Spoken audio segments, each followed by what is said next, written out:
जय श्री कृष्ण। आज तीसरे अध्याय का 16वें श्लोक के बारे में जानेंगे।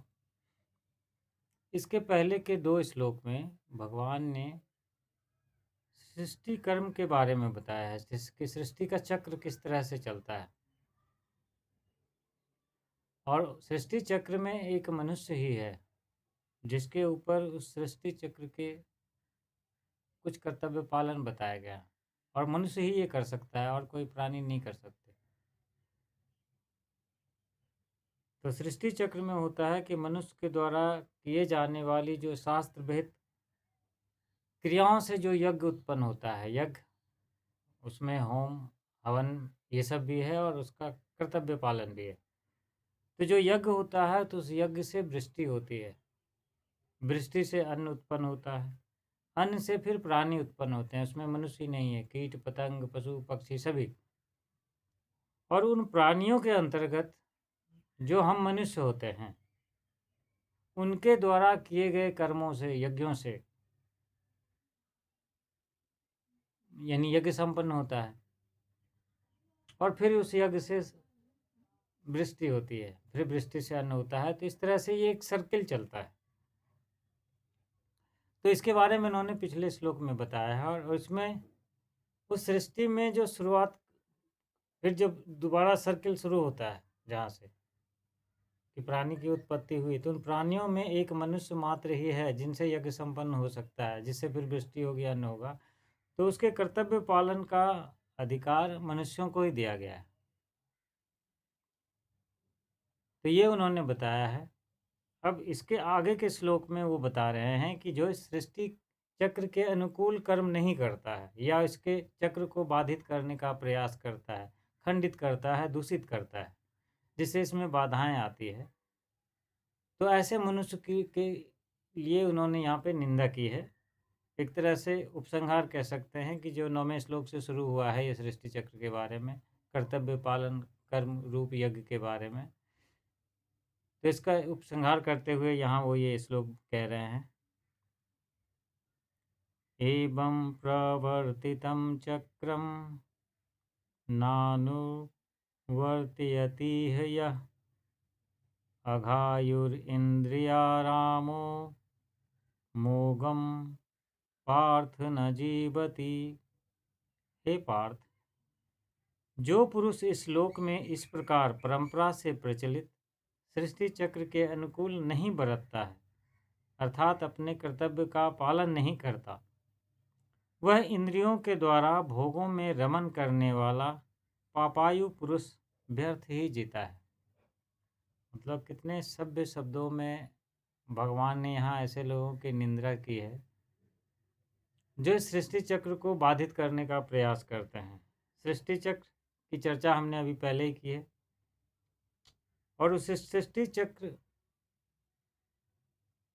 के कर्तव्य पालन का जिम्मा हम मनुष्यों का ही है और ये अनादिकाल से इसी क्रम में सृष्टि चली आ रही है। तो इसीलिए अपने अपने वर्ण, आश्रम, स्वभाव, देश, काल, परिस्थिति के अनुसार जो भी कर्तव्य पालन हमारे हिस्से में आता है, जिसका दायित्व हमारे ऊपर आता है, उसके अनुसार हमें अपने कर्तव्य का पालन बहुत ही सावधानी और तत्परता के साथ करना चाहिए।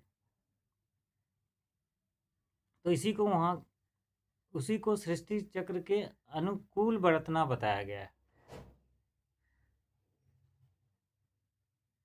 अब इसमें जो ये सामान्य मनुष्यों के लिए भी है, इसमें जो योगी होते हैं वो कर्तव्य पालन तो करते ही हैं, लेकिन उनमें आसक्ति और कामनाओं का समावेश नहीं होता। वो आसक्ति कामना का त्याग करके केवल सृष्टि चक्र की सुव्यवस्था को बनाए रखने के लिए अपने कर्तव्य कर्म का अनुष्ठान करता है। उसमें किंचित मात्र भी स्वार्थ का संबंध नहीं होता। वही स्वधर्म रूप यज्ञ में जो पिछले श्लोक में बताया है कि इस यज्ञ में परमात्मा प्रतिष्ठित रहते हैं, तो बस यज्ञ में जो परमात्मा प्रतिष्ठित रहते हैं वैसे योगी जो इस तरह से अपने कर्तव्य का पालन करते हैं वो उस परमात्मा को प्राप्त कर लेते हैं। अब सृष्टि के अनुकूल जो नहीं बरतता है, अपने कर्तव्य का पालन नहीं करता, वह इंद्रियों के द्वारा भोगों में रमन करने वाला, यानी इंद्रियारामो, और अघायु, अघ माने पाप, यानी जो अपना जीवन पाप में बिताते हैं,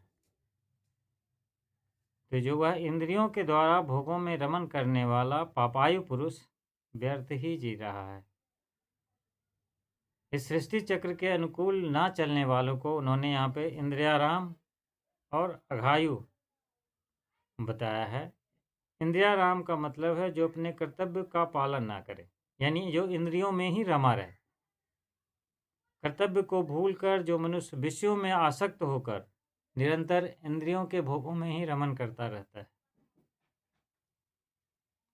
और अपने इंद्रियों को तृप्त करना ही उसका एकमात्र लक्ष्य बन जाता है, तो उसको उन्होंने यहाँ पे इंद्रियाराम कहा है। राम मतलब रमन करना, रम धातु से बनता है ये। और जब इंद्रियों भोगों में ही वो रमन करता रहेगा तो वह इच्छाचारी हो जाता है। अपने स्वार्थ में रत रहने के कारण दूसरों के हित अहित की फिर परवाह संभव भी नहीं है। जब अपने बारे में ही सोचते रहते हैं तो इसका दूसरों पे अनुकूल प्रभाव तो पड़ता ही है, मगर वो सृष्टि चक्र में भी विघ्न उपस्थित होता है। ऐसा होने से फिर समस्त प्रजा को दुख भोगना पड़ता है। तो अपने व्यवहार से, अपने कर्म से सृष्टि में दुर्व्यवस्था जो उत्पन्न होता है, उसके कारण एक दोष उसको लगता है। इसी को उन्होंने वहाँ पे अघायु कहा है, यानी वो एक तरह से पाप कर्म में जीवन बिता रहा है। क्योंकि हम मनुष्यों का जो जन्म हुआ है उसका मुख्य उद्देश्य क्या है कि कर्तव्य पालन के द्वारा जीवन के संसार के सभी जीवों को सुख पहुंचाते हुए, यानी सृष्टि चक्र का पालन करते हुए अपने कल्याण स्वरूप परमेश्वर को प्राप्त किया जाए, जो इस देश से वंचित हो जाए। तो उसके जब जीवन का उद्देश्य ही खत्म हो गया है तो जीवन व्यर्थ में चला गया है। तो उसको वहाँ उन्होंने कहा है कि जो ऐसे पापी मनुष्य हैं उसका जीना व्यर्थ है। जीना व्यर्थ है, ये एक बहुत ही सभ्य भाषा हो गई। दूसरे शब्दों में कहें तो उसका मर जाना ही ठीक है। सामान्य भाषा में अगर इसको थोड़ा सा चेंज करके बोला जाए तो इस तरह से उन्होंने निंदा की है। अब यहाँ एक इन्होंने संबोधन दिया है कि हे पार्थ। पार्थ यानी कुंती का पुत्र। यहाँ उन्होंने उसको माँ से कनेक्ट किया है। संबोधन का भी अपना एक महत्व होता है। तो यहाँ उन्होंने ये कहने का प्रयास कर रहे हैं कि हे अर्जुन, कुंती ने विषम परिस्थितियों में रहकर भी हमेशा अपने कर्तव्य का पालन किया है। कर्तव्य से भागी नहीं है वो। हमेशा जीवन में उन्होंने कष्ट सहे हैं, लेकिन कर्तव्य से विमुख नहीं हुआ है। इसीलिए तुम्हें भी अपने कर्तव्य से विमुख नहीं होना चाहिए। जिस युद्ध को तुम घोर कर्म कह रहे हो वो तुम्हारे लिए घोर कर्म नहीं है, बल्कि वह तुम्हारे लिए एक यज्ञ है, कर्तव्य पालन है। इसका पालन चक्र करना ही सृष्टि के अनुकूल चलना है तुम्हारे लिए। तो वहाँ वो इन बातों के द्वारा जो विमुख हो गए हैं युद्ध से, तो उनको ये समझाने का प्रयास करते जा रहे हैं। जैसे जैसे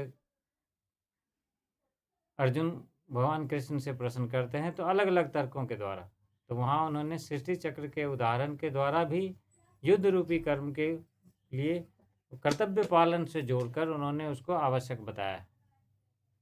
आज के लिए इतना ही। जय श्री कृष्ण।